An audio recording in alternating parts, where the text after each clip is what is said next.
तसे बोंब कोणी नायकती कानी, वाजतसे बोंब कोणी नायकती कानी, हरी हरिण म्हणते तयासी थोर झाली हानी.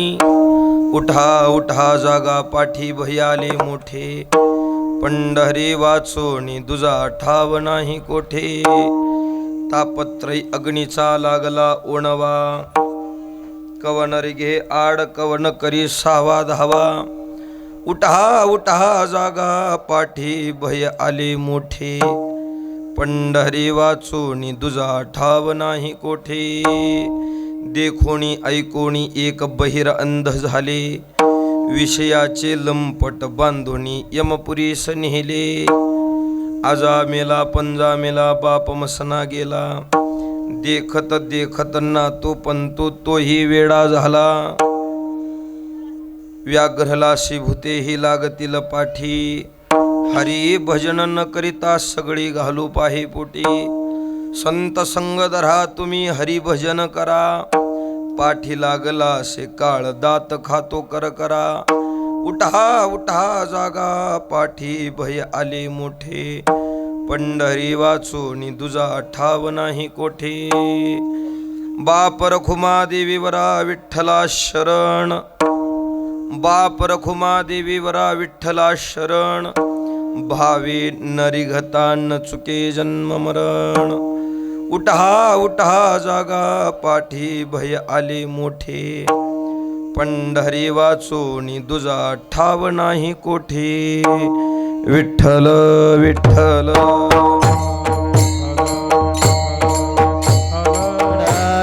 विठ्ठल विठ्ठल विठ्ठल.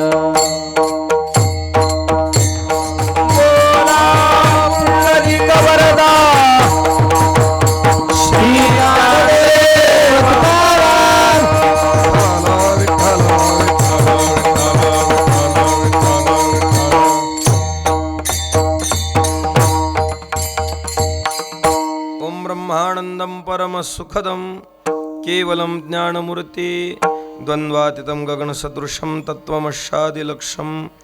एकं नित्यमिमलमचलं सर्वदिः साक्षभूतं, भावातीतं त्रिगुणरहितं सद्गुरुं तन्नमामि. महायोगपीठे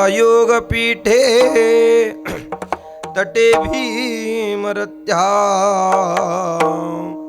वरम पुंडरीकाय दातुं मुनीन्द्रहे.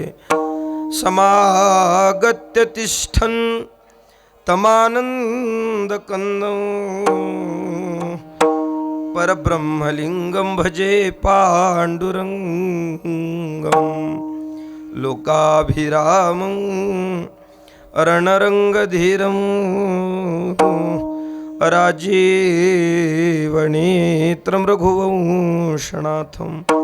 कारुण्यरूपं करुणाकरं तं, श्रीरामचन्द्रं शरणं प्रपद्ये. मनोजवं मारुततुल्यवेगं, जितेन्द्रियं बुद्धिमतां वरिष्ठं. वातात्मजं वानरयूतमुख्यं, श्रीरामदूतं शरणं प्रपद्ये. बोले हनुमान जी महाराज की. मंगल भवन मंगल हारे, द्रवसु दशरथ अजिर बिहारी. मंगल भवन अमंगल हारी, द्रवसु दशरथ अजिर बिहारी. जय जय जय हनुमान गोसाई. जय जय हनुमान गोसाई. कृपा करो गुरुदेव की नाई, कृपा करो गुरुदेव की नाई. मंगल भवन मंगल हारी, द्रवसु दशरथ अजिर बिहारी. मंगल भवन बलहारी द्रव वसु दशरथ अजिर बिहारी राम सिया राम जय जय राम राम सिया राम जय जय राम राम सिया राम जय जय राम राम सिया राम जय जय राम नमो ज्ञानेश्वरा नमो ज्ञानेश्वरा नमो ज्ञानेश्वरा नमो ज्ञानेश्वरा नमो ज्ञानेश्वरा नमो ज्ञानेश्वरा नमो ज्ञानेश्वरा नमो ज्ञानेश्वरा निवृत्ती उदारा सोपण देवा टाळा सुपान देवा निवृत्ती उदारा सोपण देवा मुक्ताबाई नमो त्रिभुवन पावनी मुक्ताबाई नमो त्रिभुवन पावनी मुक्ताबाई नमो त्रिभुवन पावनी मुक्ताबाई नमो त्रिभुवन पावनी मुक्ताबाई नमो त्रिभुवन पावनी मुक्ताबाई नमो त्रिभुवन पावनी मुक्ताबाई नमो त्रिभुवन पावनी मुक्ताबाई नमो त्रिभुवन अद्यत्रय जननी देवाचे मुक्ताबाई नमो त्रिभुवन पावनी मुक्ताबाई नमो त्रिभुवन पावनी आता बंधू श्रोतेजन जे अखंड सावधान जया सत्री काळाचे ज्ञान सर्व काळ निरअभिमानी आता बंधू श्री संत सज्जन जे परमार्थाचे अधिष्ठान जयाचे निगुह्य ज्ञान प्रगटे जनी नरदेह परमार्थी लाविले तरीच याचे सार्थक झाले नाही तरी व्यर्थची गेले नाना अघाते मृत्युपंथे वाज तसे बोंब कोणी नायकती कानी वाज तसे बोंब कोणी नायकती कानी हरी हरिण म्हणते तयाशी थोर झाली हानी उठा उठा जागा पाठी भय आले मोठे पंढरी वाचोनी दुजा ठाव नाही कोठे उपस्थित श्रोतेसज्जन भाविक मायबाप सेवेसाठी निवडलेला अभंग विश्वमाऊली ज्ञानोबारायांच्या गाथ्यातील 8 चरणाचा अभंग आपण सेवेसाठी निवडलेला आहे. अभंगावर काही चिंतन करण्यापूर्वी अल्पसा परिहार देणे हे वक्त्याचं कर्तव्य आहे. त्याला अनुसरून आजच्या कीर्तनाचं आयोजन प्रयोजन आपल्या सगळ्यांना ज्ञात आहे.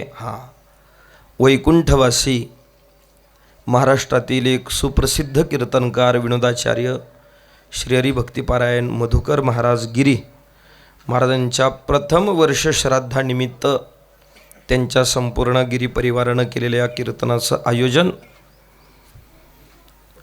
आपण त्या निमित्तानं सगळी त्यांची पाहुणी मंडळी मित्रमंडळी आपल्या सगळ्यांच्या पवित्र उपस्थितीमधली ही सेवा या निमित्तानं आपण सगळी मंडळी इथं उपस्थित आहात. माझ्याकडं प्राप्त झालेली ही महाराजांच्या श्राद्धाची ही सेवा अनेक मंडळीनं मला आग्रह या निमित्तानं केला होता. महाराष्ट्रामध्ये महाराज अगदी कमी कालावधीमध्ये आणि शेवटच्या टप्प्यामध्ये प्रसिद्धीला आले आणि मग त्याच्यामध्ये ज्यांचा एक खूप मोठा वाटा होता त्यांना प्रसिद्धीत आणण्याचा आमचे नामाच्या गजर चॅनलचे मालक नामदेव महाराज उगिले नामदेव भयांनी आमच्यासाठी खूप आग्रह करून आणि सागर महाराजांनी आग्रह करून ही सेवा माझ्या गळ्यात घातलेली आहे. आणि त्यांची चिरंजीव ही प्रसाद बुवा प्रसाद भैयांनी ही सेवा खूप आग्रहानं माझ्या गळ्यात घातलेली आहे. त्या निमित्तानं उपस्थित सगळी परिसरातील वारकरी मंडळी, भजनी मंडळी आपल्या सगळ्यांच्याच पवित्र उपस्थितीमध्ये अगदी संकल्पित वेळेमध्ये आपल्याला अभंग भगवत चरणाशी, महाराजांच्या चरणाशी समर्पित करायचं आहे. ज्यांच्या पुण्यस्मरणानिमित्त ही सेवा आहे. महाराजाला ओळखत नाही असा महाराष्ट्रातला कुठलाच काना आणि कोपरा राहिलेला नाही. सगळी महाराष्ट्रातली वारकरी संप्रदायाला प्राप्त असलेली सगळी वारकरी मंडळी महाराजांना ओळखतात एवढ्यापुरतं मर्यादित नाही. महाराजांचा हा शेवटच्या टप्प्यातला प्रसिद्धीचा कालावधी.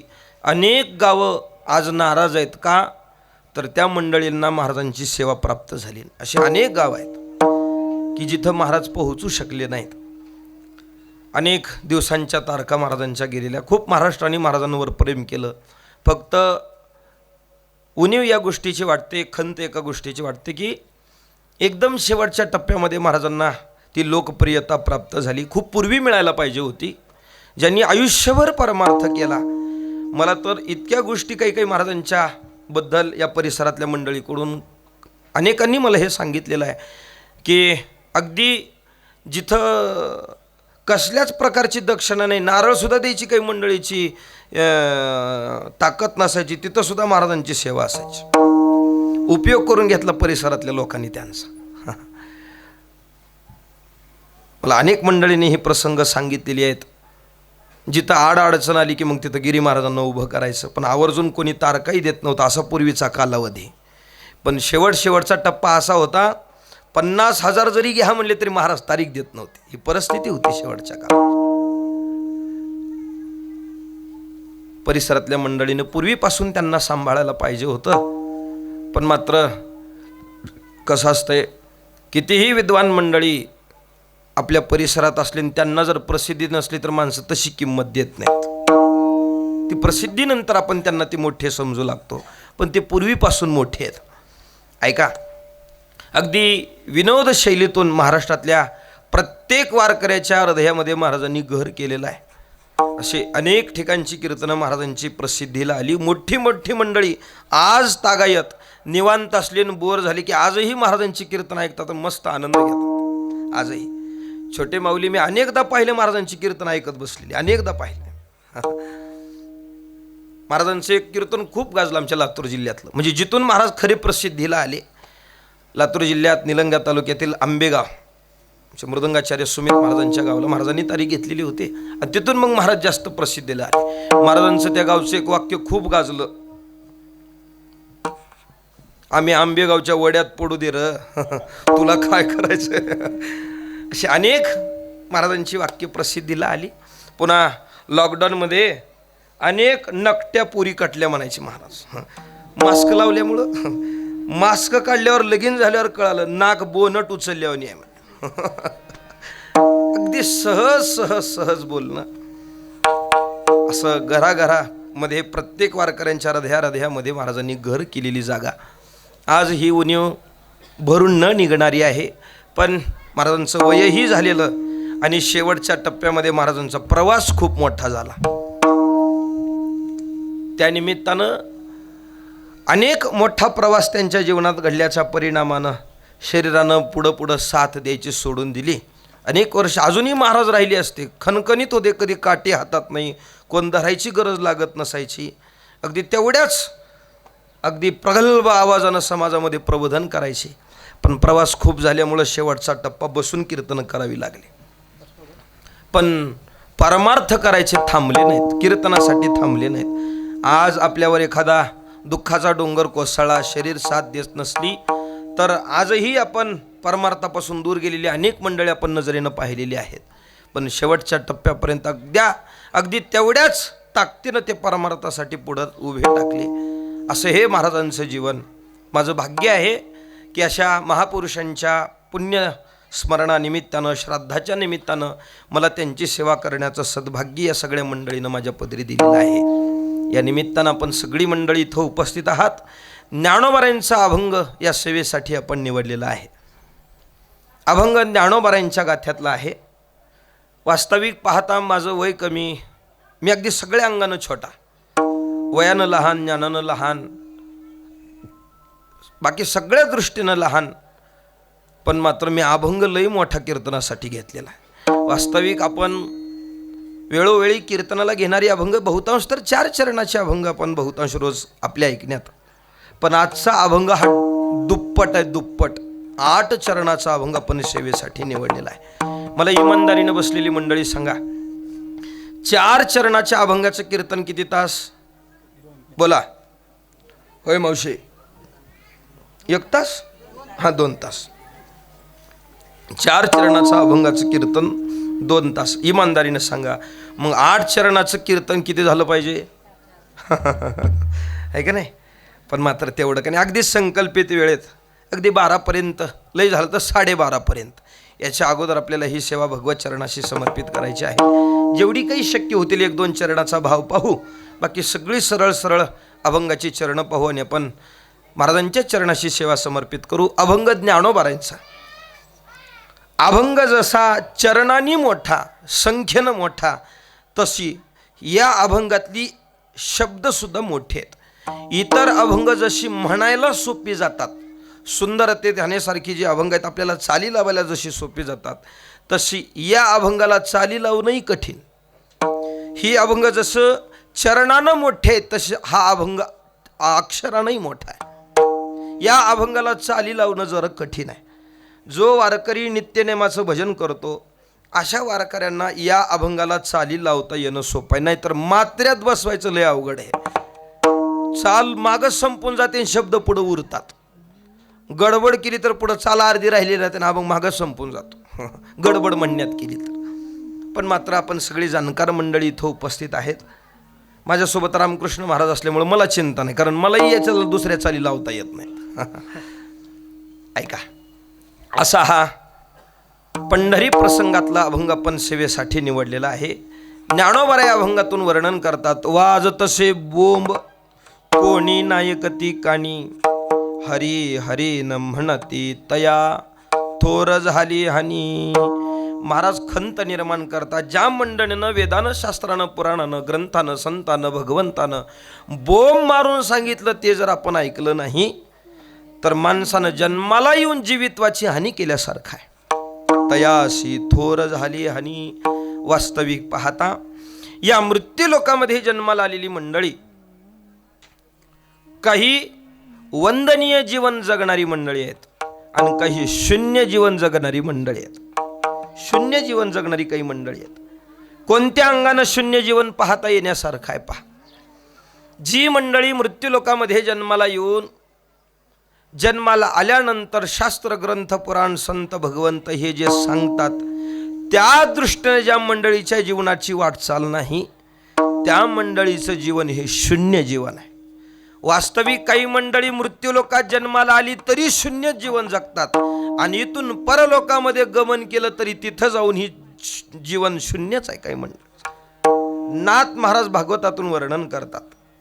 काही मंडळी इथंही शून्य आणि वर गेले तिथंही शून्य. नाथ महाराज भागवतातून वर्णन करतात.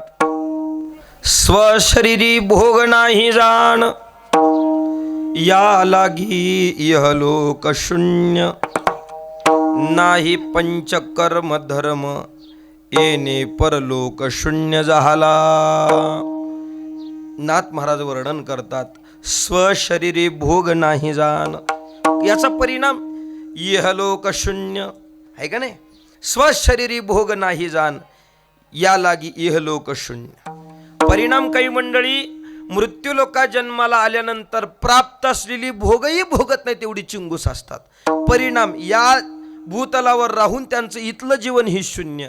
नाही स्वधर्म पंचकर्म, तेने परलोक शून्य झाला.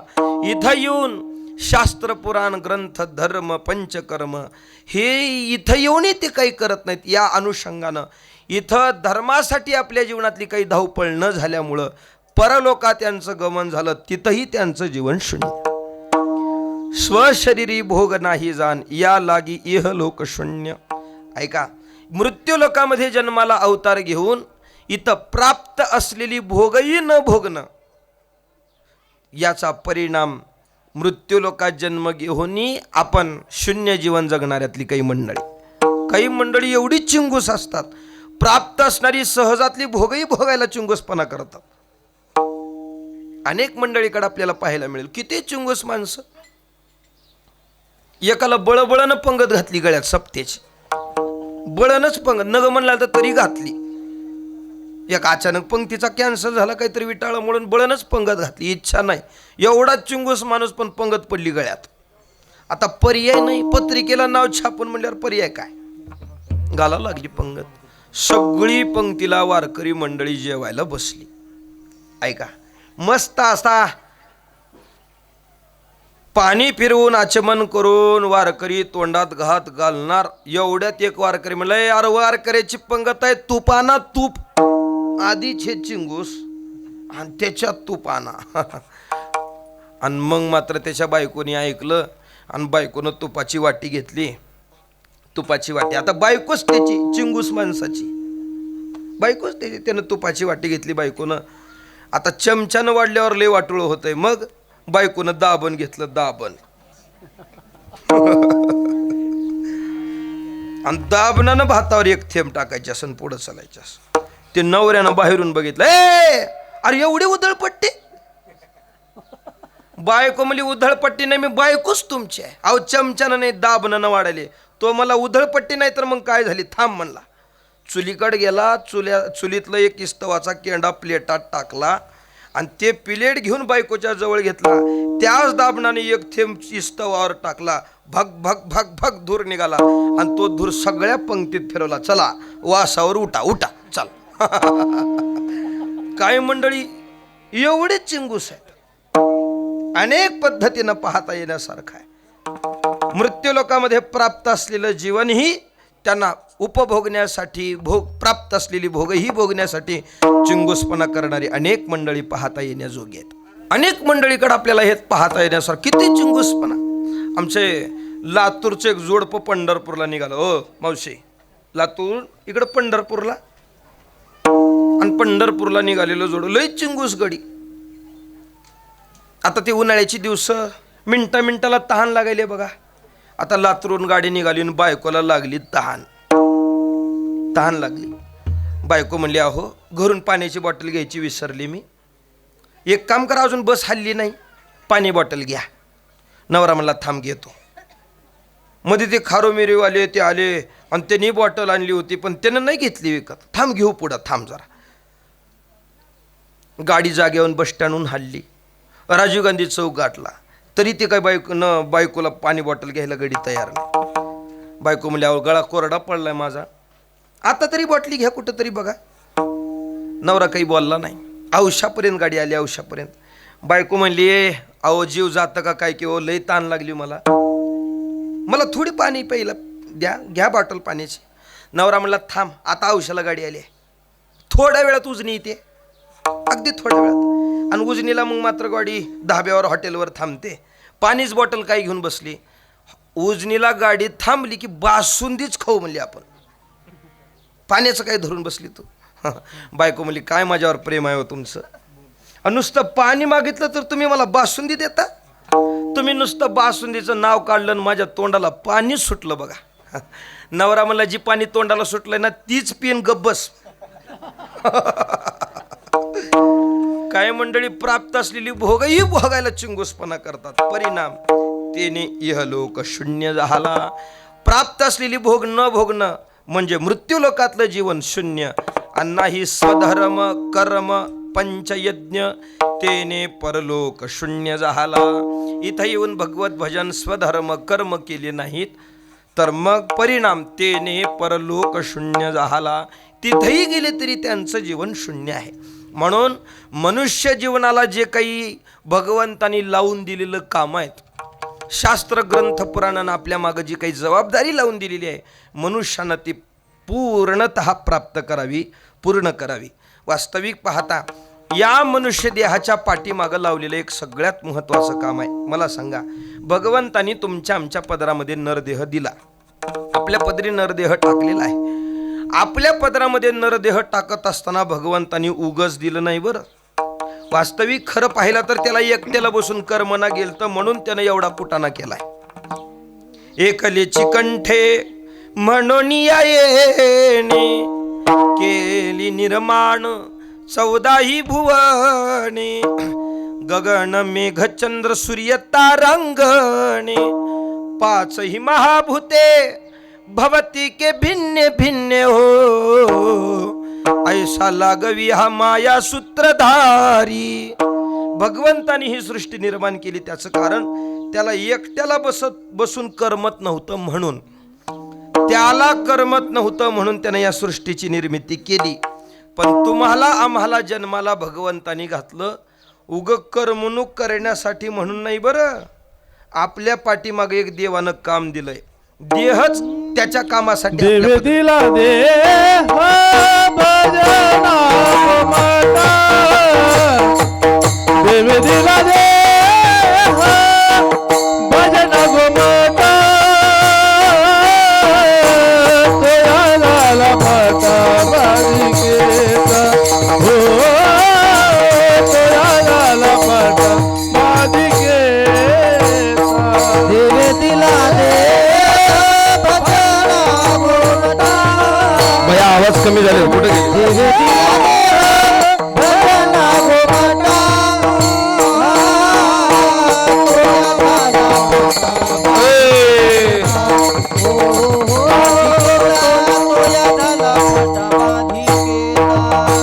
देव दिला देह भजना गोमाता,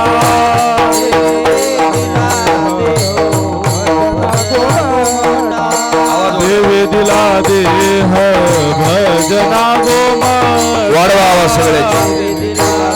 देह भजना गोमाता, देव दिला देह भजना गोमाता, देव दिला देह भजना गोमाता, तोया झाला माता बालिकेचा हो, तोया झाला माता बालिकेचा. देव दिला देह भजना गोमाता, देव दिला देह भजना गोमाता, तोया झाला फाटा बाधिकेचा, तोया झाला फाटा बाधिकेचा.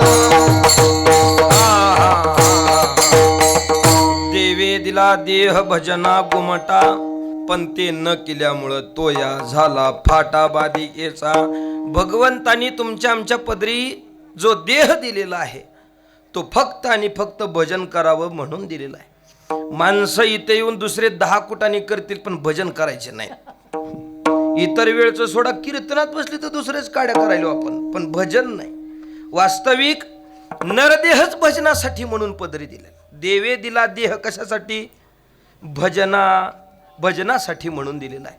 आपण बाकीची 10 कामं करतो, नेमकं भजन करत नाही. वास्तविक जी वस्तू व्यक्ती पदार्थ ज्याच्यासाठी निर्माण झालेला असतो तो त्याच प्रयोजनात कामाला आला तर त्याची किंमत. त्यानं बाकीची 10 कामं केली, ज्याच्यासाठी निर्माण झालाय तेच केलं नाही, उपयोग होईल का हो? बोला की होत नाही. ज्याच्यासाठी जी वस्तू निर्माण झाली ती त्याच कामाला यावी, ती दुसऱ्या 10 कामाला आली, ज्याच्यासाठी निर्माण झालं त्या कामाला आली नाही तर उपयोग होत नाही. तसं नरदेह दिला भजनासाठी, यानं दुसरी 10 कामं केली, भजन केलं नाही, याचा उपयोग आहे का सांगा? बोला की नाही. म्हणून सगळ्या संतांनी आग्रहानं मनुष्य प्राप्त झालेल्या सगळ्या मानवांना, या सगळ्या साधू संतांनी आग्रहानं भजन करायला सांगितलेलं आहे. बाबांनो सांगतो तुम्हासी भजा रे विठ्ठला. काही मंडळी नाहीच केलं तर काय होईल? महाराज म्हणले नाही तरी गेला जन्म वाया, नाही तरी गेला जन्म वाया, नाही तरी गेला जन्मवाया, जन्मवाया नाही तरी गेला जन्मवाया. सांगतो तुम्हाशी भजारे विठ्ठला, सांगतसे तुम्हा भजारे विठ्ठला, सांगतो तुम्हाशी भजारे विठ्ठला, सांगतो तुम्हासी भजले विठ्ठला तरी गेला जन्म वाया गेला जन्म वाया नाही तरी गेला जन्म वाया नाही तरी गेला जन्म वाया जन्म वाया नाही तरी गेला जन्म वाया जन्म वाया नाही तरी गेला जन्म वाया सांगतो तुम्हासी भजारे विठ्ठला नाही तरी गेला जन्म वाया. बाबांनो तुम्हाला सांगतो भगवंताचं भजन करा. नाही केल्यावर काय होईल? महाराज म्हणले नाही तरी गेला जन्म वाया. तुम्ही जर देवाचं भजन केलं नाही तर आपण जन्माला येऊन आपला जन्म वाया घालवल्यासारखा आहे. काही मंडळी म्हणतील महाराज कसं काय जन्म वाया गेला हो? अहो बकल काही काही केलं ना. मी घर कमवलं, संपत्ती कमवली, पैसा कमवला, माणसं कमवली, हे सगळं बाकीचं झालंय. फक्त भजन राहिलंय हो, उपयोग नाही. बाकी किती काही करा आणि नेमकं भजन राहिलं तर मग या जीवनाचं कल्याण सार्थक होत नाही. सोपं सांगतो तुम्हाला कळण्यासाठी. कशासाठी सांगतो हे ध्यानात ठेवा. एखादी वस्तू, व्यक्ती, पदार्थ ज्या कारणासाठी निर्माण झाली ती त्याच कामाला येऊ, दुसऱ्या 10 कामाला आली, उपयोग होत नाही. एकाचं लगीन झालं, होय म्हणा, झालं लगीन झालं. हां, लग्नाला झाले 6 महिने, होय म्हणा, झाले 6 महिने झाले. लग्नासाठी जो नवरदेव मुलगा होता तो नवरदेव मुलगा होता कलेक्टर. आता कलेक्टर जावई काही घरागणीच थोडीच मिळेल. तालुक्यात, जिल्ह्यात एखाद्याचा जावई कलेक्टर, एखाद्याचा जावई कलेक्टर, असं ते घर मिळालेलं, तसा जावई मिळालेला. कौतुक या गोष्टीचं होतं. कलेक्टर जावयानं लग्न करून मुलगी जी घेऊन गेले होते, 6 वर्ष झालं लग्न झाल्यापासून जावई काही सासरवाडीला गेला नाही. मुलगीची यायची, येणं जाणं माहेरात जाऊन करायची, पण सासरवाडीला काही जावाई 6 वर्ष गेलाच नाही. अनेकदा सासू सासरीची फोन यायचे आणि सासू सासरी जावायला म्हणायचे फक्त एकदा जेवायला या, जावं बापू आमची दुसरी काय अपेक्षा नाही. पण 6 वर्ष जावई सासरवाडीला गेलाच नाही. वास्तविक असे जावई कमी, जे सासरवाडीला जात, असे लई कमी जावई जात नाही सासरवाडीला.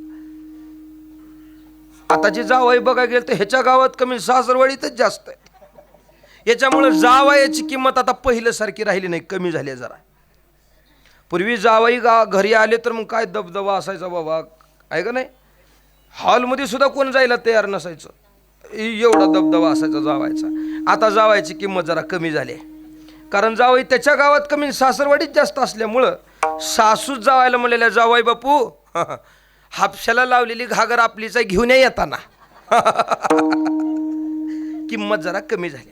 मी कशासाठी सांगू लागलोय, 6 वर्ष जावाई सासरवाडीला गेला नाही. आणि 6 वर्षानं मग अनेकदा सासू सासऱ्याच्या फोनवर बोलणं झालं.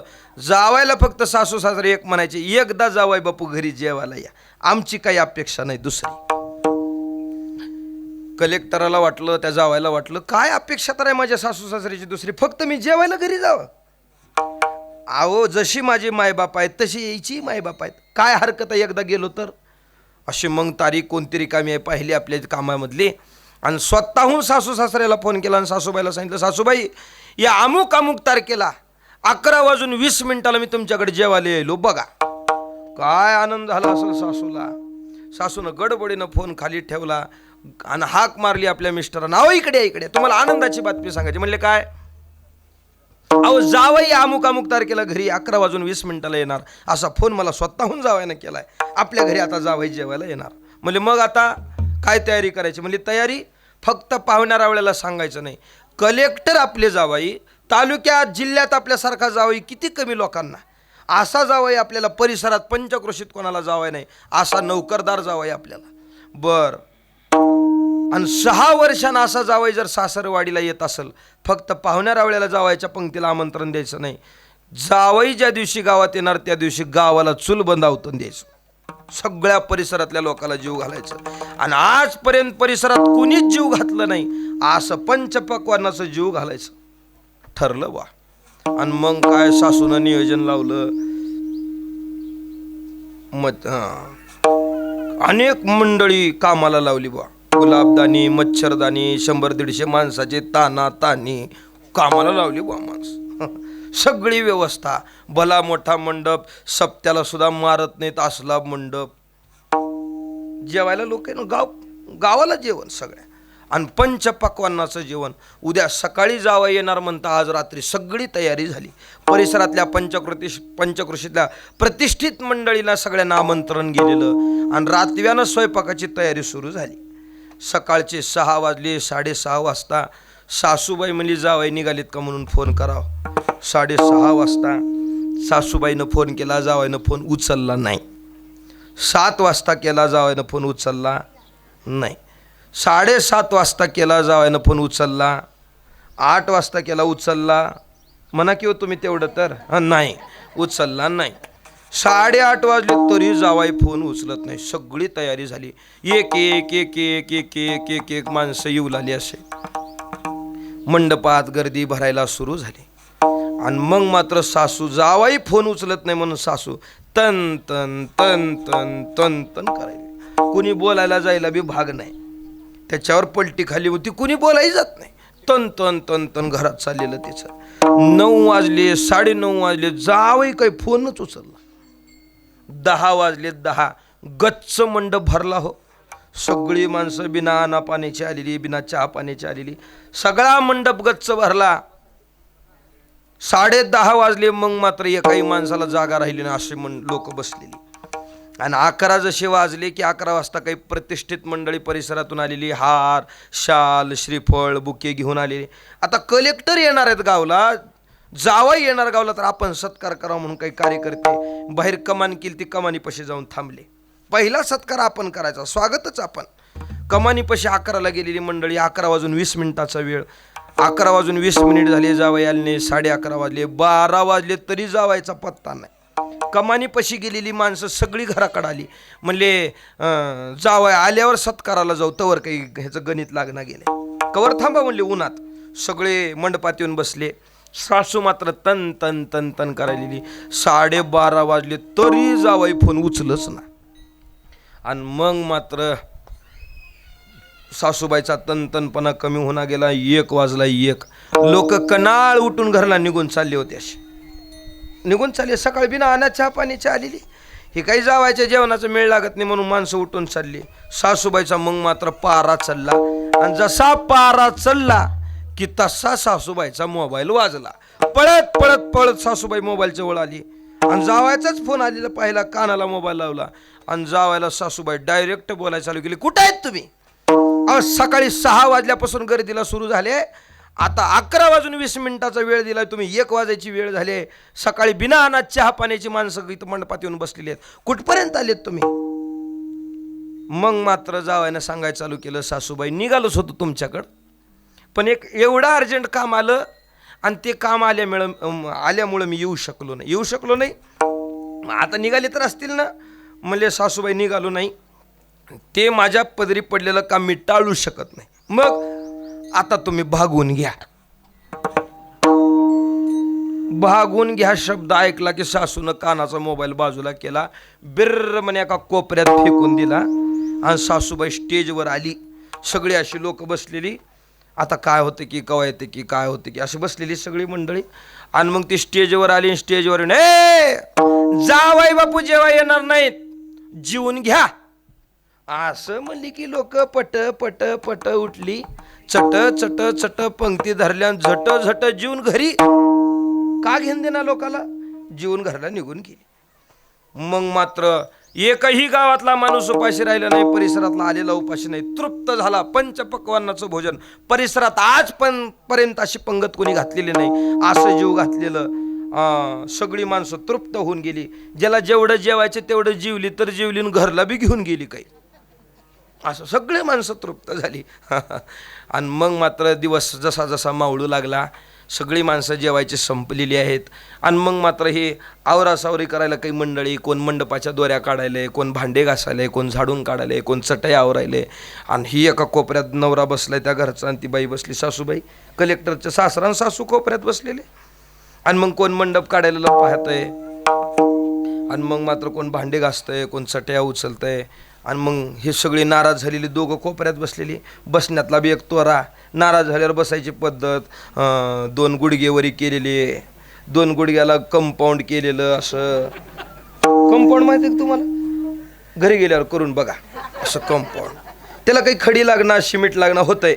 असं कंपाऊंड केलेलं, 2 गुडघ्याच्या मध्ये मान घालून बसलेले हे दोघं बी.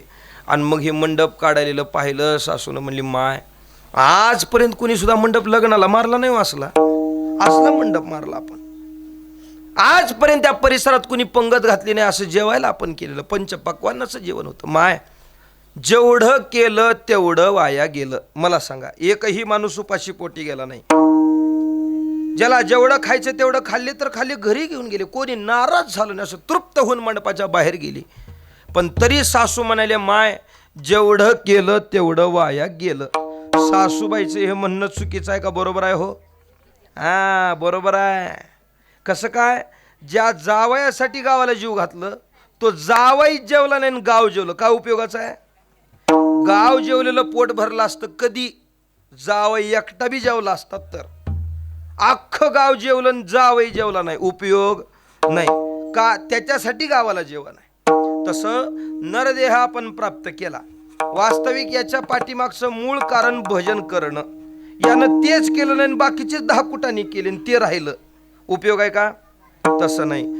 म्हणून तर मृत्यूलोकामध्ये प्राप्त झाल्यानंतर जर संत ग्रंथ भगवंतांनी जे नीतिशास्त्र भजन आपल्या पाठीमागं लावलेलं आहे ते जर आपण केलं नाही तर ज्ञानोबाराय म्हणले, खंत निर्माण करतात की त्या माणसाने जन्माला येऊन जीवित्वाची हानी केली. ज्ञानोबाराय अभंगाच्या पहिल्या चरणात वर्णन करतात.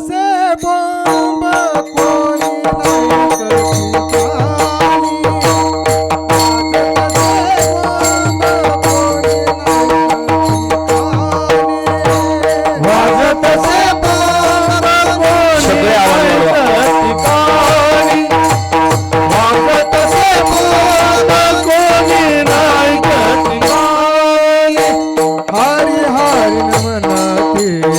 तयासे थोर झाली हानी, हरी हरी म्हणती तयासे थोर झाली हानी.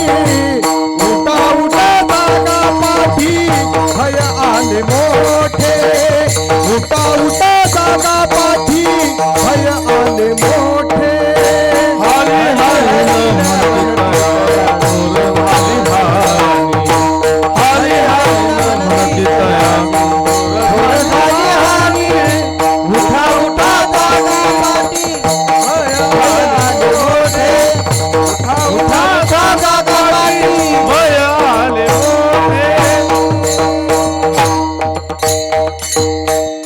तया तसे बोंब कोणी नाही कती कानी, हरी हरी न म्हणते तयासी थोर झाली हानी. ज्ञानोबाराय वर्णन करतात, शास्त्र पुराणांनी आपल्याला बोंब मारून सांगितलं. बोंब मारून सांगितलं म्हणजे अगोदर सहज सांगितलं सगळ्यांनी सहज. साधू संतांकडे पहा, शास्त्र निर्माण करणारीच ही. तर मग मात्र यांनी सगळ्या पद्धतीनं आपल्याला सहजात सांगून पाहिलं. मग सांगितल्यासारखं सांगतो, तुम्हाशी बजारे विठ्ठला नाही तरी गेला जन्मवाया. महाराज कीर्तनात म्हणू लागले, बाबा भजन सुरू झालं की हातानं टाळी वाजवा, मुखानं भजन करा. तरी लोक करायचे तेच गप्पच असे. मग मात्र तुकोबाराने पुन्हा समाजाकडे दृष्टी टाकली, सगळ्या साधू संतांनी टाकली, तरी लोक भजन करत नाहीत. मग तुकोबाराने जरा पुढची पायरी उचलली. बाबानो, का रे नाठवशी कृपाळू देवाशी, पोषितो जगाशी एकला तो. भगवंताच्या कर्तृत्वाची जाण करून दिली. बाबा आपल्याला पालन पोषण करणारा तो आहे, त्याच्यामुळं आपण इथं जन्माला आलो. आपला सगळा भार त्याच्यावर घालून आपल्या भगवंताचं भजन करा असं सांगूनही काही मंडळी भजन करत नाहीत. पुन्हा नजर टाकून पाहिली तरी हातानं टाळी नाही, तोंडानं भजन नाही. आणि मग मात्र तुकाराम महाराजाचे टाळकरी म्हणले, महाराज किती वेळ सांगता? महाराज म्हणजे अजून एकदा सांगतो. आता मात्र तुकोबाराने याच्या पुढची पायरी उचलली. महाराजांनी समाजापुढं हात पाया पडून समाजाला सांगितलं, बाबांनो देवाचं भजन करा. लागून या पाया विनवितो तुम्हाला, कर टाळी बोला मुखी नाम, कर जोडून विनवितो तुम्हा, तुम्ही वासुदेव वासुदेव म्हणा. भगवंताचं भजन करा हे तुकोबाराने ज्ञानोबाराने आपल्याला हातापाया पडून सांगितलं, तरी लोक हातानं टाळी नाही, तोंडानं भजन नाही. महाराजाचे टाळकरी कटाळे महाराज म्हणले कवर सांगणार आहे ते तुम्ही लोकाला, हातानं टाळीन मुखानं भजन, बोलू नका दुसरं भजन करा, कवर सांगणार तुम्ही लोकाला. टाळकरी कटाळे होते. तुकाराम महाराज म्हणले एवढं सांगून झालंय बा आता माझं. आता जर ह्या लोकांनी ऐकलं नाही मग पुढे शिंदळीचे रडती पुढे शिंदळीचे रडती पुढे शिंदळीचे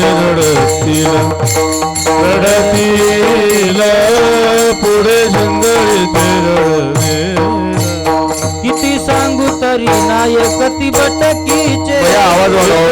सांगू तरी नायकती बटकीचे पुढे शिंदळीचे रडतील पुढे शिंदळीचे रडतील पुढे शिंदळीचे रडतील पुढे शिंदळीचे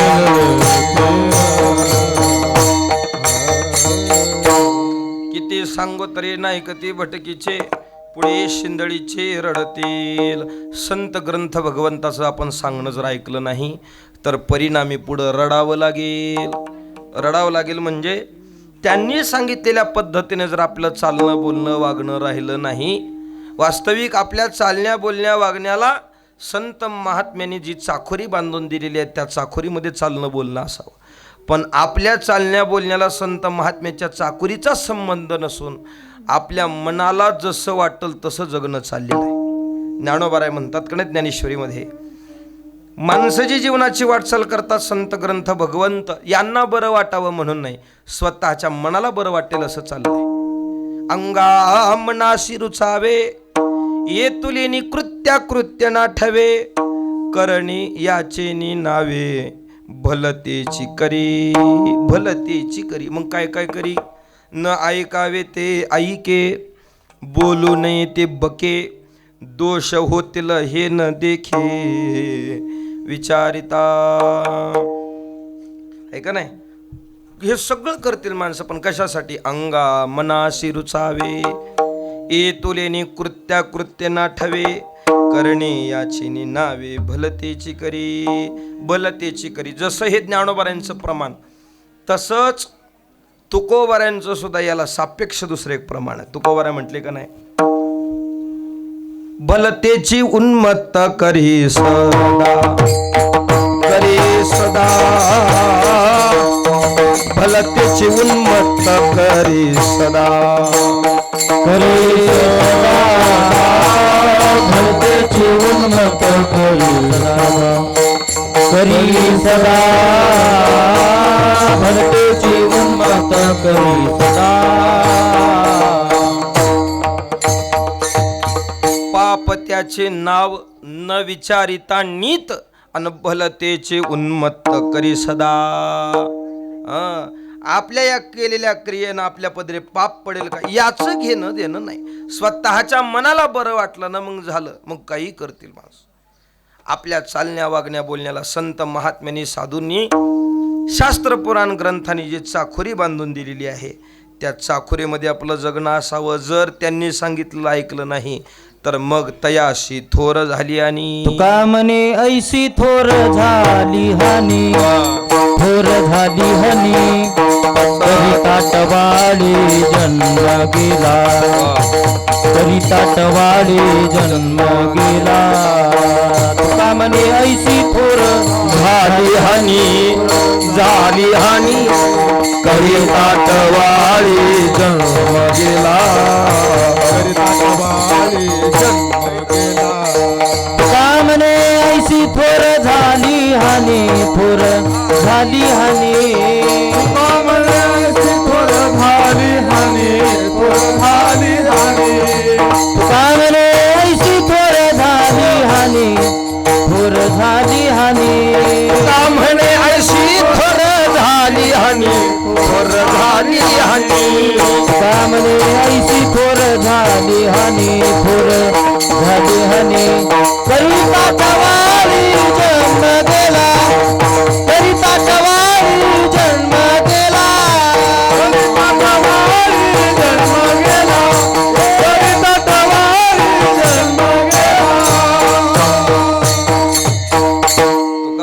ऐसे थोर झाली हानी आणि करिता टवाळी जन्म गेला. टवाळक्या करता करता आपला जन्म गेला. या पद्धतीनं आपण आपल्या जीवनाची स्वतःहून हानी केल्यासारखं आहे. आपण आपल्या पाठीमागून सांगितलेल्या जी काही शास्त्र ग्रंथ पुराणाची चाखोरी ती सांभाळली पाहिजे. त्या दृष्टीनंच आपल्या जीवनाची वाटचाल करावी. वास्तविक पाहता आज वाडवडिलांच्या जीवनाचा एक धडपडीचा दिवसातला काळ असा असतो की मंडळी हे सगळे जमा करतात. त्यांच्या या सगळ्या जमा करण्यामध्ये एक अपेक्षा असते, माझ्या लेकरा बाळाला आम्ही जी कष्ट केली ती कष्ट त्याला करावे लागू नये याच्यासाठी मायबापांच्या जीवनातले प्रयत्न असतात. कोणासाठी कमवतात मायबाप? लेकरा बाळासाठी. पण मात्र दुःख या गोष्टीचं आहे, ज्या लेकरां बाळासाठी आपण हे सगळं धन संपत्ती बाकीचं सगळं कमवतो, आज या जगाची परिस्थिती अशी आहे, त्याच मायबापाचं गोड जेवण घालण्याची सुद्धा काही मंडळीची पुढे धडपड नाही. अनेक मंडळी कौतुक आहे की वर्ष श्राद्ध तर होऊ लागलेली आहेत.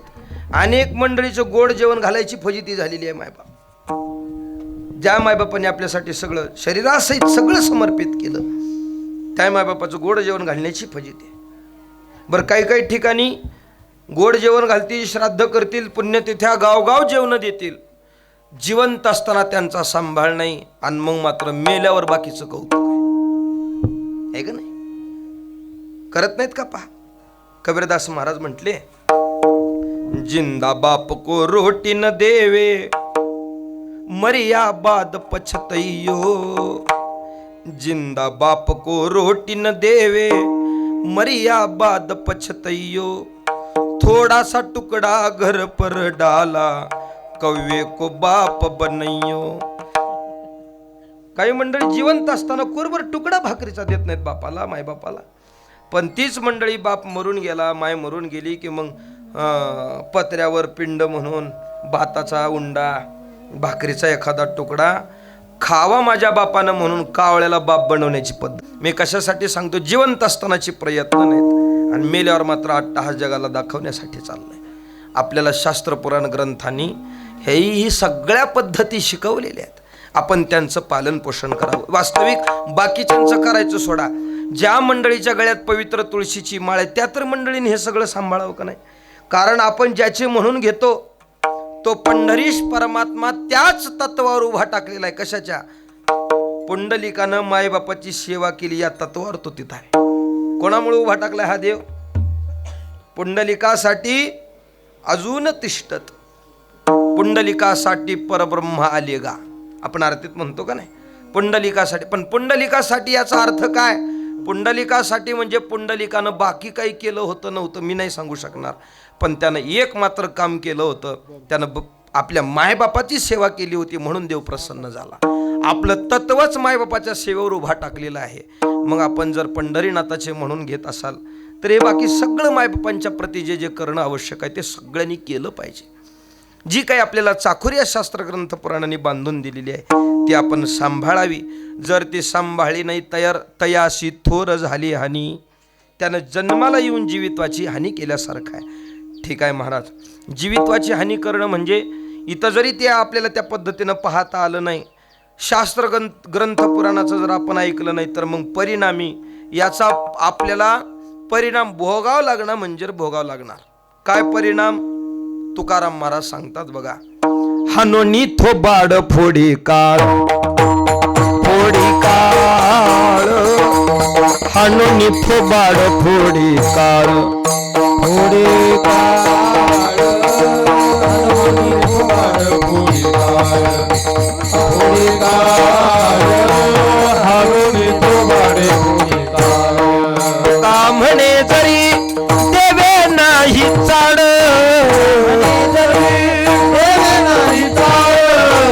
म्हणे दारी देवे नाही चाल,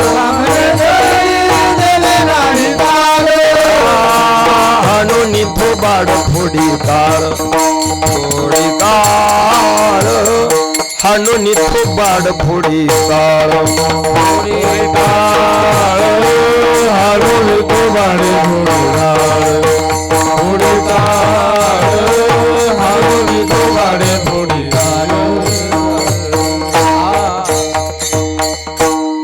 महाराज सांगतात, तुका म्हणे जरी देवे नाही चाड, हानोनी थोबाड फोडी काळ. इथं जरी आपल्याला त्याचा परिणाम भोगता नाही आला, पण तिथं मात्र आता इथं जी काही कामं केली आपण त्याचा परिणाम तिथं मात्र आपला बदला घेतल्याशिवाय राहणार नाहीत. हानोनी थोबाड फोडी काळ. मायबापाची मजल झाली नसेल पोराला मारायची, नाही त्यानं मायबापाला मारला असेल, इथं मायबाप मारू शकले नसतील पोराला, पण तिथं मार खावं लागणार. हानोनी थोबाड फोडी काळ. बरं त्यानं एकदाच फोडून ग बसतंय होय. तुकाराम महाराज म्हणले त्याचा मार मारिती तोडीती जोडीती निष्ठुर. किती दिवस? महाराज म्हणले यमाचे किंकर बहुसाल. अनेक वर्ष त्याचा मार खावा लागणार आहे. याची तरी जाण ठेवून आपण आपल्या जीवनाची वाटचाल करत. तरी काही मंडळी ऐकले नाहीत. तुकाराम महाराज म्हणले तिथं मारायचो सोडा. तुका म्हणे तोची वेळा त्याचे हानोनी थोबाड फोडा. त्याचे हानोनी थोबाड फोडा. त्याचे हानोनी थोबाड फोडा. तुका म्हणे तोची वेळा हानोनी थोबाड फोडा. त्याचे हानोनी थोबाड फोडा. त्याचे हानोनी थोबाड फोडा. तुका म्हणे तोची वेळा त्याचे हानोनी थोबाड फोडा. हा केलेला एक उपदेश आहे आणि आहे ना. पहा, वास्तविक आपल्या चालण्या बोलण्याला एक नीतिशास्त्र असावं. ते जर नसेल तर मग तयाशी थोर झाली हानी. हानी जीवित्वाची झाल्यासारखं. मग महाराज जाऊ दे, आमच्याकडून चुकलंय तर चुकलंयच, मग आम्हाला याच्यासाठी सोपा काही पर्याय का सांगा. महाराजांनी तो पर्याय अभंगाच्या दुसऱ्या चरणात उठा उठा जागा पाठी भय आले मोठे. उठा उठा जागा पाठी भय आले मोठे.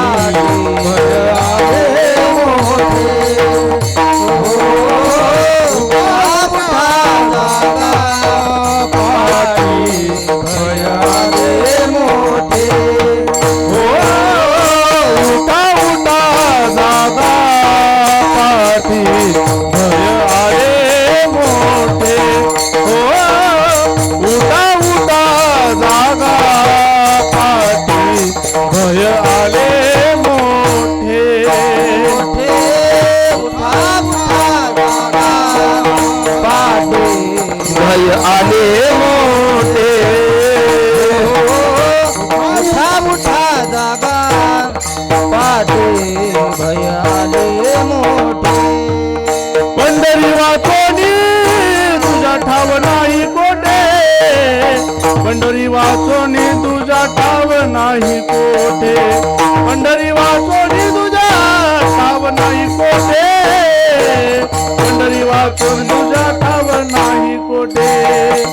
उठा उठा जागा पाठी भय आले मोठे. उठा उठा जागा पाठी भय आले मोठे. पंढरी वाचून तुझा ठाव नाही कोठे. पंढरी वाचून तुझा ठाव नाही कोठे. उठा उठा जागा पाठी भय आले मोठे. उठा उठा जागा पाठी भय आले मोठे. अभंगाच्या दुसऱ्या चरणात ज्ञानोबा सांगतात, उठा उठा जागा पाठी भय आले मोठे. पंढरी वाचोनी तुझा ठाव नाही कोठे. विठोबा रखुमाये. भजन करा भजन. विठोबा रखुमाई. जय जय विठोबा रखुमाई.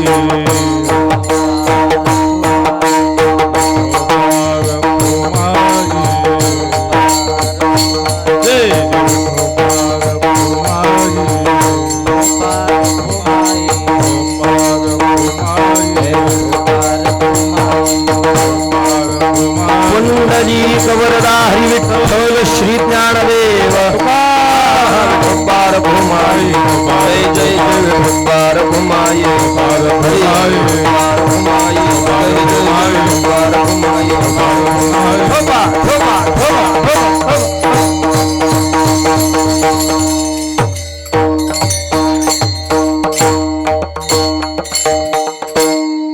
उठा उठा जागा पाठी भय आले मोठे पंढरी वाचून तुझा ठाव नाही कोठे. महाराज आम्हाला उठायला काय सांगता, झोपलोच नाही तर उठा काय, आपण झोपलोय का? पण तरी महाराजांचं म्हणणं आहे उठा उठा. महाराज झोपले नाही तर उठा कसं काय सांगता? वास्तविक आपल्याला स्थूल रूपानं सामान्य दृष्टीनं जरी आपण सगळी झोपलेले नाही जरी दिसत असलो, पण आपण सगळी माणसं झोपलेलीच आहोत बरं. आपल्या सगळ्याला एक झोप लागली आहे, त्या झोपेचं नाव आहे भ्रांतीची झोप. सगळ्यालाच लागली आहे, सगळी त्या झोपेत निद्रिस्त झालेली आहेत, सगळ्याला झोप लागलेली आहे. आणि संतांनी नियमितपणानं आपल्याला या झोपेतून जागं केलेलं आहे. अनेकदा सगळी संत मांदियाळी आपल्याला जागं करतात, आहे का नाही? आपल्याला महाराजांनी जागं केलं बघा. आपल्याला महाराज जागं करतात, सगळ्यांच्या पाठांतरातली प्रमाण आहेत बघा. महाराजांनी जागं केलं. उठा जागे वारे आता, उठा जागे वारे आता, स्मरण करा चरणी ठेवा माथा, चरणी ठेवा माथा. चुकवे था जन्माच्या धनदारा पुत्र जन, धनदारा पुत्र जन, जन्माचा धनदारा पुत्र जन, धनदारा पुत्र जन. उठा जागे वारे आता, स्मरण करा पंढरीनाथा, आगे चरणी ठेवा माथा, चुकविन था जन्माच्या. जागे वारे आता, स्मरण करा पंढरीनाथा, आगे चरणी देवा माता, चुकविन था जन्माच्या. संत महात्मे आपल्याला नियमितपणानं जागं करतात. उठा जागे वारे आता, स्मरण करा पंढरीनाथा, भावे चरणी ठेवा माथा, चुकवे व्यथा जन्माच्या. आपल्याला नाथ महाराजांनी जागं केलं, नाथ महाराज सुद्धा जागं करतात. झोप सांडा उठा उठी, येईल यमाजीची चिठ्ठी, काय जबाब दे चाल हिमपोटी, नाही तर तुमच्या ढोपरी बसेल काठी. आपल्याला महाराजांनी जागं केलं. अनेक पद्धतीने ही सगळी संत जागं करतात. उठ जाग मुसाफिर भोर भये, अबरेन कहा जो सोवत है, जो सोवत है सो खोवत है, जो जागत है सो पावत है.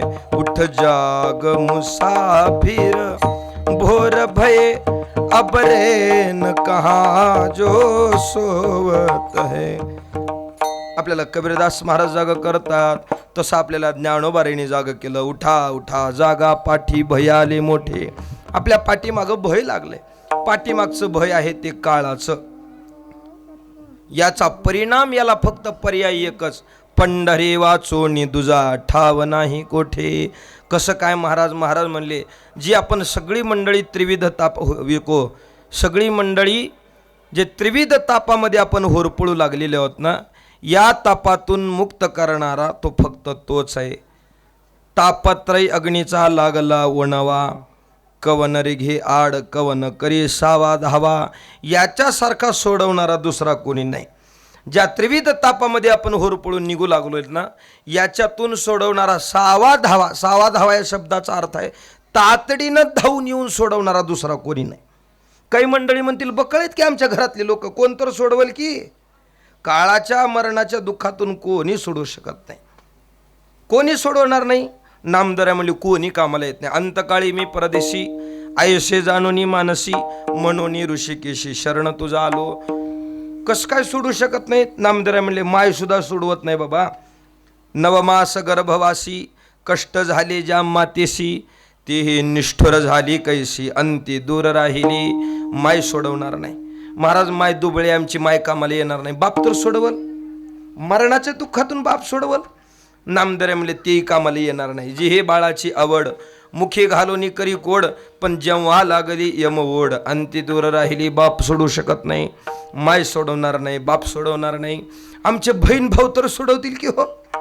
महाराज म्हणले तेही कामाला येणार नाहीत. बहीण बंधूचा कळवळा ते तो जाणारी सिरे दयाळा पण जेव्हा लागली यमशृंखळा अंती दूर टाकिले. बहीण भाऊ सोडू शकत नाहीत, माय सोडवणार नाही, बहीण भाऊ सोडणार नाही. आमचे लेकरं बाळ तर सोडवतील की ह्याच्यातून. नामदेवराय म्हणले तेही कामाला येणार नाहीत. कन्या पुत्राधिक बाळे हे तव स्नेहाची स्नेहाळे तुझ्या दर्शनाहुनी व्याकुळे अंती दूर राहिले. माय सोडवणार नाही, बाप सोडवणार नाही, बहीण भाऊ सोडणार नाही, लेकरं बाळ सोडवणार नाहीत. आमची मित्रमंडळी तर सोडवतील की हो. लई परिवार कमवलाय आम्ही मित्र वनव्यामध्ये असे लई कमवले आम्ही असं. महाराज म्हणले तेही कामाला येणार नाहीत. म्हणा महाराज. मित्र आले गोत्र आले ते तव स्मशानी परतले. गोत्र आले स्मशानी परतले. शेवटी टाकून या गेले. शेवटी टाकून या गेले.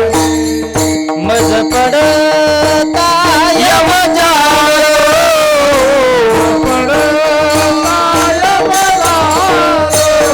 अंतकाळी मी परदेशी ऐसी जाणूनी मानसी म्हणून या ऋषिकेशी शरण मी तुझ आलो. अंतकाळी मी परदेशी ऐसे जाणूनी मानसी म्हणून ऋषिकेशी शरण मी तुझ आलो. मित्र आले गोत्र आले. मित्र आले गोत्र आले. तव स्मशानी परतले. तव स्मशानी परतले. शेवटी टाकोनी या गेले. टाकोनी या गेले. मज पडता यमजाळे. अंतकाळी मी परदेशी. अंतकाळी मी परदेशी. अंतकाळी मी परदेशी. अंतकाळी मी परदेशी. नामदेव महाराज सांगतात मित्रही कामाला येत नाहीत. मित्र आले गोत्र आले ते तव स्मशानी परतले अंती टाकून या गेले. मज पडता यमजाळ. माय सोडवणार नाही, बाप सोडवणार नाही, बहीण भाऊ सोडवणार नाहीत, लेकरं बाळ सोडवणार नाहीत, मित्र सोडवणार नाहीत. महाराज काही लोक म्हणले महाराज हे कुणीच कामाला यायचं नाही हो. पण आमच्या बायकोचं लय प्रेम आमच्यावर. बायको तर सोडवल की याच्यातून. नामदेव महाराज म्हणले तीही कामाला येणार नाही. देह गृहीची कामिनी ती तव राहिली भुवनी मी जळत असे स्मशानी अग्नी सवे एकला. मग पर्यायाला तुका म्हणे तुला सोडविना कोणी एका चक्र पाणी वाचून या देवाशिवाय दुसरा कोणी सोडू शकत नाही. याच्यासारखा दुसरा कोणी नाहीच बाबा. दुजा ऐसा नाही कोणी जो या काडी भया तोणी करा म्हण ओणी हा विचार ठाईचा. म्हणून असा 6वा 10वा दुसरा कोणी नाही. कस काय कोणी नाही महाराज? एवढी लोक दुःखात मला होरपळताना पाहतील ना. महाराज म्हणले तुला होरपळत असताना हे पाहतील पण बघून न बघितल्यासारखं करतील. ओरडत असलेलं ऐकतील पण ऐकून न ऐकल्यासारखं करतील. देखोनी ऐकोनी एक बहिरांध झाले विषयाचे लंपट बांधून यमपुरीस नेले. कस काय महाराज हे हो? महाराज म्हणले हे तुझ्याच पदरी पडले असं नाही, तुझ्या महाग जेवढे झाले तेवढ्याला हीच गत झाली. आजा मेला पंजा मेला बाप मसना गेला, देखत देखत नातू पण तोही वेडा झाला. तुझ्या महाग जेवढे झाले तेवढ्याची गत अशीच झाली. बर महाराज जाऊ दे म्हणे, मागच्याच असं झालं. पण काही तुकोबाराय ज्ञानोबाराय म्हणले बाबा हे बाहेरच्याचं सोड, तुझ्या अंतकरणातली तुझ्या शरीरातली सुद्धा तुला पोषक ठरली नाही, त्यांनीच तुझा बाद केल्यासारखा आहे. म्हणजे कोण? व्याघ्रलाशी भूते ही लागतील पाठी. जशी बाहेरची तुला स्वतःहून त्यांनी दरबाराच्या दरबारामध्ये तुला जर हजर केलेलं असेल, जशी बाहेरची त्याला जबाबदार आहेत, तशी तुझ्या शरीरातली काही मंडळी तुला जबाबदार आहेत. व्याघ्रलाशी भूते ही लागतील पाठी. शरीरातले विकार आपल्याला स्वतःहून यमधर्माच्या दरबारामध्ये आपल्याला उभं करतायत. ऐका, आपली काम आणि क्रोध ही आपला उद्धार करणारी जशी आहेत, वास्तविक त्याच्यापेक्षा कितीतरी जास्त पट्टीत आपण जर त्याच्याकडे पाहू लागलो तर तेच आपल्याला पतनाकड नेणार आहेत. काही मंडळी म्हणतील काम क्रोध ही विकाराचीच जनिती आहेत, तर मग मात्र ती उद्धार कसं करतील? सोपं उत्तर आहे, काम क्रोध हाकून जसा विकार आपण आपल्याला पतनाकड त्याला जोडत असतो, तसे ही विकार आपला उद्धार सुद्धा करू शकणारी आहेत. काम आपला हा विकार पतनाकड नेणार आहे, पण त्याला व्यवस्थित पद्धतीने जर त्याचा सांभाळ करून त्याला व्यवस्थित पद्धतीत उपयोग जिथं आहे तिथंच त्याचा जर केला तर ते आपला उद्धार करणारे आहेत. आपली परंपरा पुढे चालवण्यासाठी जबाबदारी पहिली कामाची आहे. काम आपला उद्धार करू शकतो, पण त्याचा अतिरेक झाला की त्याच्यानंच आपला पतन आहे.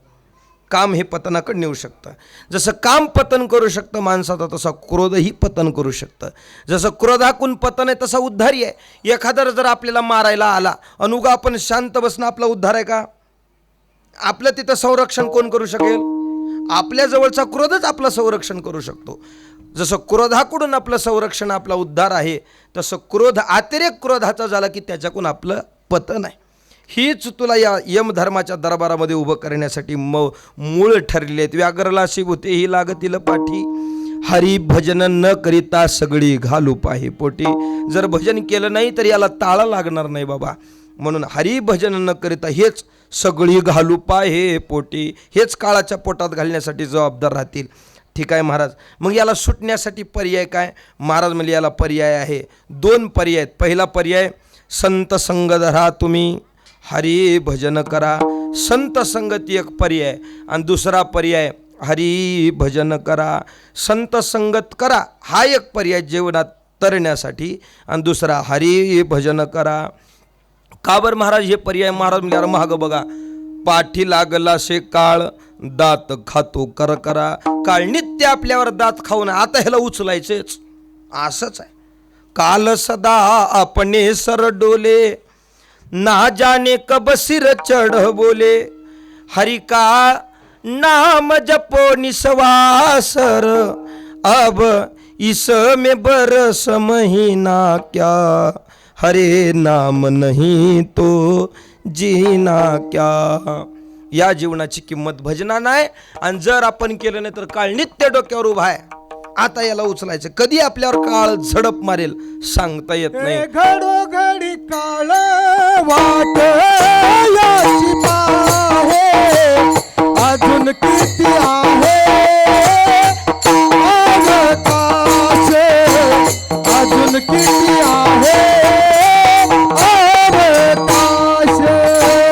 घडोघडी काळ वाट याची पाहे, अजून किती आहे अवकाश, अजून किती आहे अवकाश.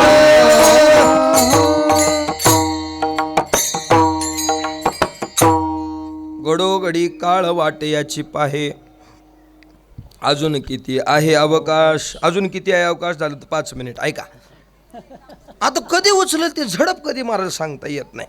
असं हे काळाचं आपल्या डोक्यावर राहणं. आणि मग महाराज याच्यातून सुटण्यासाठी पर्याय आहे का? महाराज म्हणले आहे याला पर्याय, पंढरीनाथाला शरण जा.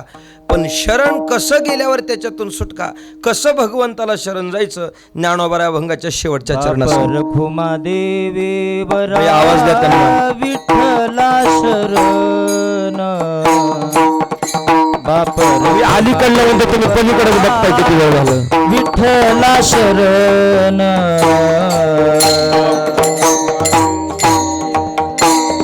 विठ्ठला शरण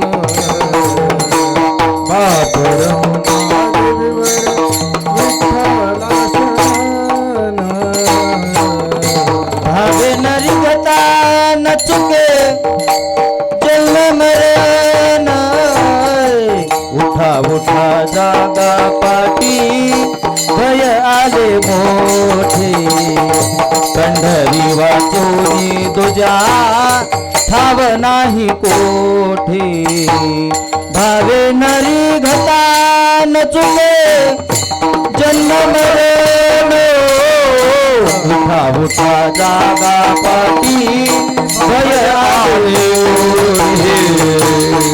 पंढरी वाचून तुझा ठाव नाही कोठे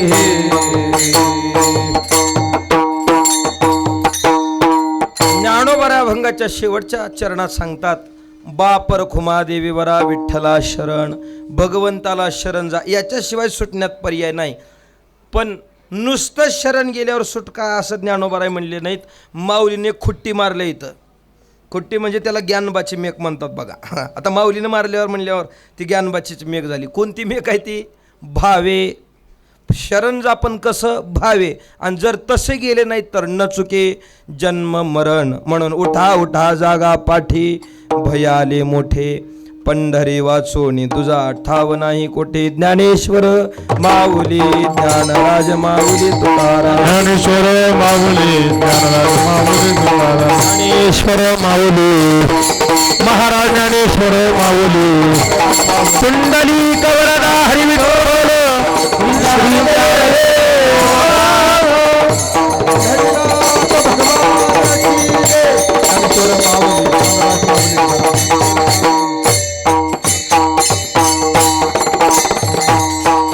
झालेली सेवा भगवत चरणाशी समर्पित, ज्ञानोबा तुकोबारांच्या चरणाशी समर्पित. ज्या निमित्तानं आपण सगळी मंडळी इथं उपस्थित आहेत, वैकुंठवासी मधुकर महाराज गिरी महाराजांच्या चरणाशी सेवा समर्पित आहे. भगवंतांनी त्यांना जवळ घ्यावं एवढी अपेक्षा वास्तविक त्यांनी घेतलेलंच आहे. पुनश्च एकदा अशा महात्म्यांना मृत्यूलोकामध्ये भगवंतांनी जन्म द्यावा आणि अनेक मंडळीला परमार्थाला लावण्यासाठी त्यांनी परावृत्त करावं एवढीच अपेक्षा पांडुरंगाच्या चरणाशी करतो. तुकाराम तुकाराम तुकाराम तुकाराम तुकाराम तुकाराम तुकाराम तुकाराम तुकाराम तुकाराम तुकाराम तुकाराम. आपल्या गावचं नाव मागं माझं वडाळ्याला कीर्तन, वडाळच ना आपलं साहेबांचं गाव, वडाळ्याला कीर्तन होतं. माझ्या पत्रिका लोकांनी वाचल्या स्टेटसला, आणि मग ते वडाळं कुठलं तर ते नानच जवळचं वडाळा गाव. वडाळं मोठं असून आमदार साहेबाचं गाव असून लोक ह्या गावचं नाव आधी जोडाले आणि मग ते जोडाले. आमदाराच्या घरातलं कीर्तन आहे, आमदाराच्या शाळेत कीर्तन आहे, लोक विचारले त्या गिरी महाराजाच्या नानाजवळचं वडाळा का हो. म्हणजे गावची ओळख आधी मोठी असेल नसेल मला माहिती नाही, पण आज जे महाराष्ट्रामध्ये नाव मोठं झालं, या गावचं नाव मोठं होण्याला एकमेव कारण ते म्हणजे गिरी महाराज. यांच्यामुळं आपल्या गावचं नाव महाराष्ट्रामध्ये गाजत लागलेलं आहे. वास्तविक याची जाण गावाले नाही ठेवावी, नित्य स्मृती महाराजांची गावातल्या लोकांनी ठेवावी एक अपेक्षा आहे. आणि महाराज तर गेले, आता परिवारातल्या सगळ्या मंडळीला विनंती आहे. आता महाराज गेलेत, पण महाराजांची मागं होणारी सेवा एकच आहे. आता त्यांच्या आईला सांभाळा, त्यांच्या मंडळीला सांभाळा, गावातल्यानी सांभाळा. आता बाकी हे परिवार खूप याच्यातला एक कष्टातला हा परिवार आहे. घरातलेही त्यांच्या परिवारातल्या नातलग मंडळीला विनंती आहे. महाराजांची तर व्यवस्था झालेलीच आहे, आता ते गेलेत. आता त्यांना बरं वाटावं असं जर आपल्याला वाटत असेल, ते जर आपल्यावर कोपू नये असं वाटत असेल, आता त्यांच्या मंडळीची सेवा करा. त्यांचाही थोडा कालावधी राहिलेला आहे. सगळी मंडळी याची जाण ठेवाल आणि मंडळीलाही सगळी मंडळी अगदी तेवढ्याच श्रद्धेनं सांभाळाल एवढी अपेक्षा करतो. आणि झालेली सेवा महाराजांच्या चरणाशी समर्पित करून पूर्णविराम. विठ्ठल जय जय विठ्ठल. या विनया कुंडली कवरदा हरी विठ्ठल श्री ज्ञानदेव विठ्ठल जय जय विठ्ठल. बोला कुंडली कवरदा हरी विठ्ठल श्री ज्ञानदेव विठ्ठल जय जय विठ्ठल. आम्ही जातो तुम्ही कृपा असू द्या आम्ही जातो म्हणा म्हणा कृपा असू द्यावी सकला सांगावी विनंती माझी सकळा सांगावी विनंती माझी सकळा सांगावी विनंती माझी वेळ झाला उभा पांडुरंग वाढवेळ झाला उभा पांडुरंग पांडुरंग बोलावी तो वैकुंठा श्रीरंग बोलावी तो श्रीरंग बोलावी तो अंतकाळी विठू आम्हाशी पावला अंतकाळी विठू आम्हासी पावला अंतकाळी विठू आम्हाशी पावला अंतकाळी विठू आम्हासी पावले सहित झाला गुप्त तुका सहित झाला गुप्त तू काकुळ सहित झाला गुप्त तू वाढ वेळ झाला उभा पांडुरंग वाढ वेळ झाला उभा पांडुरंग वाढ वेळ झाला उभा पांडुरंग वाढ वेळ झाला उभा पांडुरंग वैकुंठा श्रीरंग बोलावी तो श्रीरंग बोलावी तो वैकुंठा श्रीरंग बोलावी तो पुंडलिक वरदा हरी विठ्ठल श्री ज्ञानदेव विठ्ठल जय जय विठ्ठल जय जय विठ्ठल. त्या बोले